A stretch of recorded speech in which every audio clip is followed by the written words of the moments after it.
Chapter 16, Singing in the Clouds.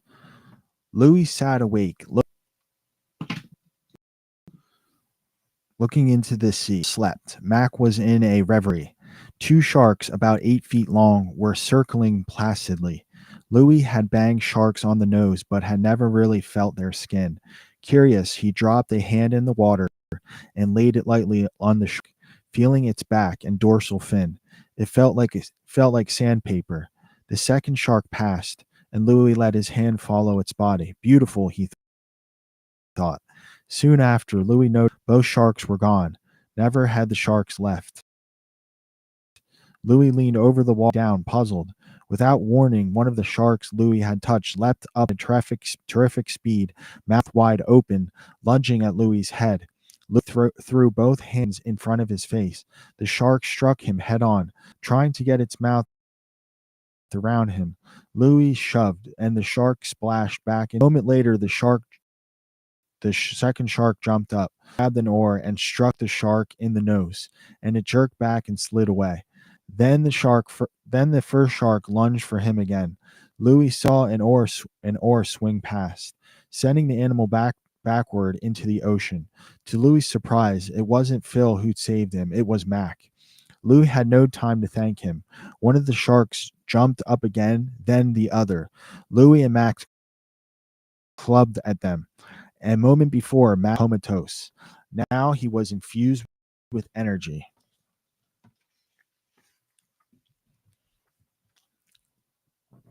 For several minutes, the sharks took turns bellying onto the raft. Finally, they gave up. Louis and Mac collapsed. Louis beamed at Mac, telling him how grateful and proud of him he was. Mac, crumpled on the floor, smiled back.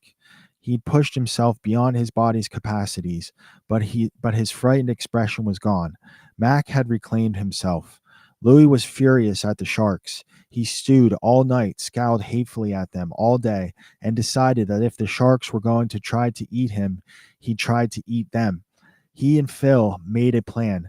Spotting a shark about 5 feet long, Phil hung bait from one end of the raft. Louis knelt at the other end. The shark swam to Phil. Louis plunged his hands in the water and grabbed its tail. The shark took off, yanking Louis into the ocean and flinging him off.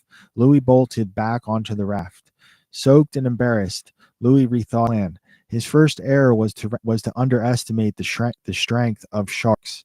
His second was to fail to brace himself. Third was to allow the shark's tail to stay in the water, giving it water to push. A small shark, perhaps 4 feet long, arrived. Louis tipping his weight back and spacing his knees. Phil dangled the bait. The shark swam for the. Louis clapped his hands around the tail and heaved it out of the water. The shark thrashed but couldn't get free. Louis dragged it onto the raft. As the shark twisted and snapped, Phil grabbed a flare cartridge and jammed it in the shark's mouth, pinning the shark down. Louis stabbed the pliers through the animal's eye. The shark died instantly. Louis had been told the liver was the only edible part of a shark.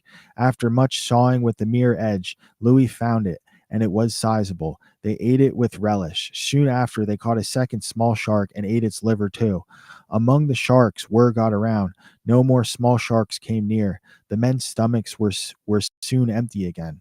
Mac was in a sharp downward spiral.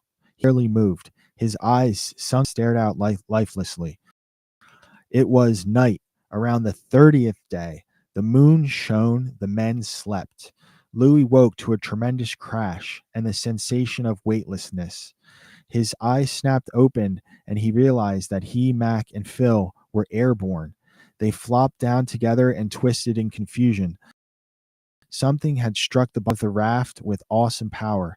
Saw it. Swelling up from the sea came a vast white mouth, a broad back, and a tail dorsal. The animal was gigantic, some 20 feet long. It was a great white shark. As the castaways watched in terrific silence, the shark swam around the raft, exploring it. It paused, swished its tail away, then slapped it hard into the raft, splashing a wave of water into the men and sending the raft skidding sideways. Louis, Mac, and Phil clung to each other. The shark swam The other side. Louis whispered, "Don't make a noise." Again came the mighty shower of water, the jolt. As the men huddled, around and around the shark went, playing with the raft, drenching it with each pass. Finally, the great back slid under, and the sea smoothed behind it. In the morning, Mac couldn't sit up. Louis caught an albatross, wrenched its head off, and handed it to blood flow into Mac's mouth. They ate the bird eagerly. Louis and Phil motioned to give it the flavor. They fed bites to Mac, but it didn't revive him. On the evening of the 33rd day, Mac turned his face to Louis. "Am I going to die?" Louis looked at Mac. He didn't want to lie to him in case he had something he needed to say or do before life left him. Louis said he thought he'd die that night. Mac had no reaction. Phil and Louis lay down, put their arms around Mac, and fell asleep. Sometime that night, Louis was lifted from sleep by a breathy sound, a deep outrushing of air, slow and final. He knew what it was. Francis McNarma had begun his last journey with a panic disastrous act, consuming the only, but in the last days, in the struggle against the deflating raft and jumping sharks, he'd given all. It probably hastened his death, but it may have saved Phil and Louis. At the end of his brief life, Mac had redeemed himself. In the morning, Phil and Louis knelt over the body. Louis wanted to give him a religious eulogy, but didn't know how. So he recited passages from movies, and he prayed for himself. He prayed for himself and Phil.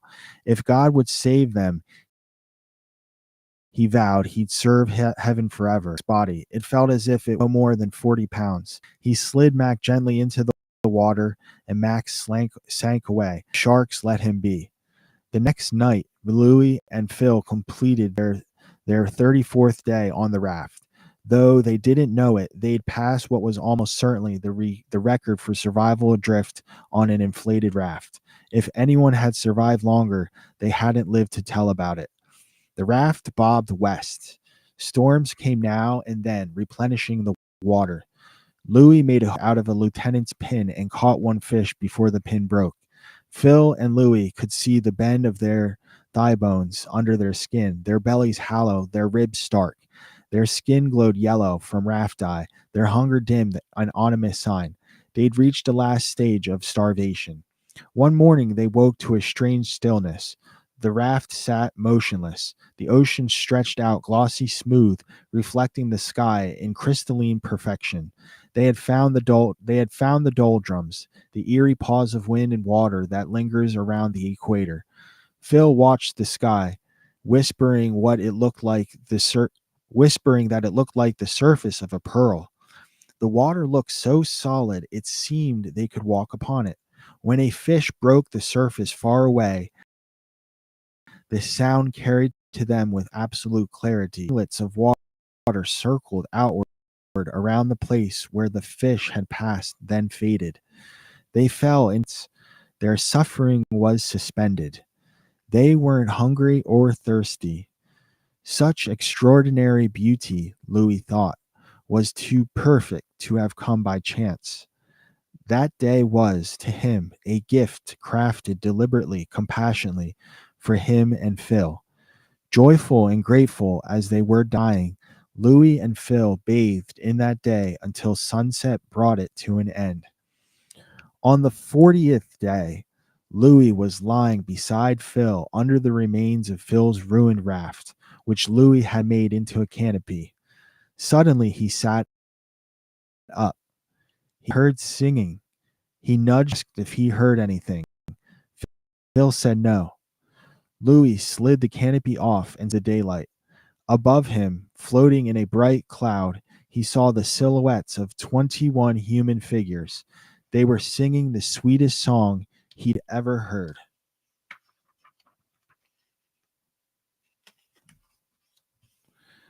Louis stared up, awestruck. What he was seeing was impossible, yet he felt absolutely lucid. This was, he felt certain, no hallucination. He sat under the singers, memorizing the melody until they disappeared. Phil had heard and seen nothing. Whatever this was, it belonged to Louis alone. A week passed with no food and no rain. The raft was a gooey mess, its patches bubbling outward, about to pop. It wouldn't bear the men much longer. Phil noticed that there were more birds. Then they began to hear planes. Sometimes they'd see a tiny speck in the sky, always much too distant to be signaled and surely Japanese. As the days passed, more planes appeared. On the morning of the 46th day, no sunrise came. There was only a gloomy illumination of an ominous sky. Phil and Louis looked up apprehensively. The wind caught them sharply. The sea churned and arched its back, sending the raft up to dizzying heights.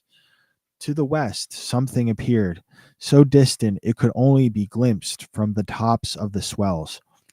The moment the sea tossed them up and their eyes grasped it, Phil and Louis knew what it was. It was an island. And we'll get to chapter